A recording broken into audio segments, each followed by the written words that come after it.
Llansakes is another typical Bob Purvis story. He's down at Gravenhurst. His friend Herm Heitzman, actually I think he talked Herm into buying it. Herm was fairly well off. Herm he knew from before the war. I think the Herman had been at UCC or somewhere else, got kicked out a number of times, ended up at Jarvis Collegiate, and my father knew him from Jarvis Collegiate.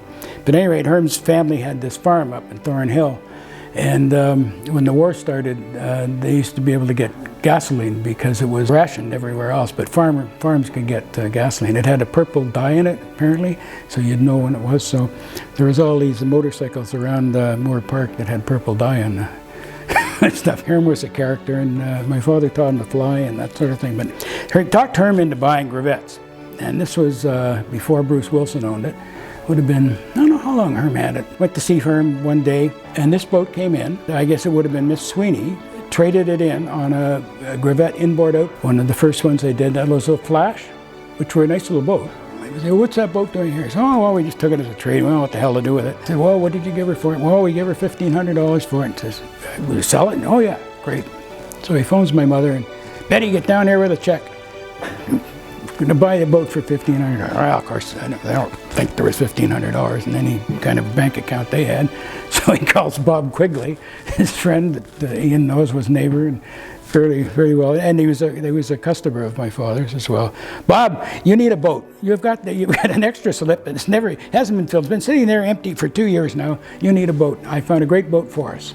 For us, right? So Bob bought the boat, My father paid for half of it eventually, and it was sat over at Quigley's for 2 years. Then it came here, and my father bought the rest of the boat. This boathouse, the center part, was a little slip that came over from Arthur Bay years ago, but then this lean-to was put on this for the Llansakes. Miss Sweeney was from Landlar.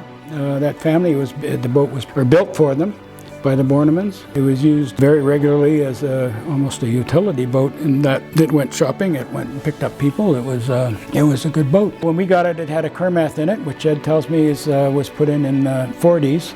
There was an engine, I think that might have been the third engine. There was an engine in it that was replaced the original, or may have been the original, but in the 30s, early 30s, there was a fire and the foredecks were replaced. Otherwise, it's pretty much, certainly the cockpit's all original, and the hardware and everything. The sides, I don't know if they've ever been done. They might be original too. I think it's the third bottom. We put a new bottom on 10 years ago. As you experience today, it's a bit tippy because it's a round sort of displacement bottom. It's actually built quite similar to a canoe or a rowboat, with ribs and chinked in copper nails and that sort of thing. But it's a lovely old boat. It's a fun boat. Doesn't go too quick. As Buddy and I used to say when we were going somewhere in it, we'll be there, don't worry. We can only get 18 with the wind out of her. So the engine it's now, the Kermath died. We had another Kermath, we were going to put the two of them together, and we were told by a mechanic at the time who took them both apart that it wasn't worth it.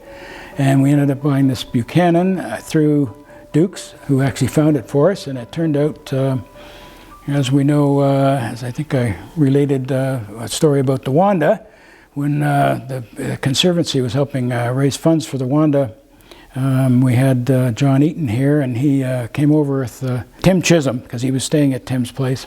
And they were looking at the boat. They actually came over to see the Fancy Lady, because Tim had the Black Knight, a sister ship. And he looked in here and he saw the engine. He said, "My God, that's our engine." And he saw an exhaust flange that was put on there, a big copper exhaust flange. He says, "Oh, we had that done in 1957 or something like that for our, whatever it was, Brew boat that went out to the island with us." So fun stories that go back, and they interconnected, all these interconnected things in Muskoka, you know. But anyway, that's the story of the Llansakes.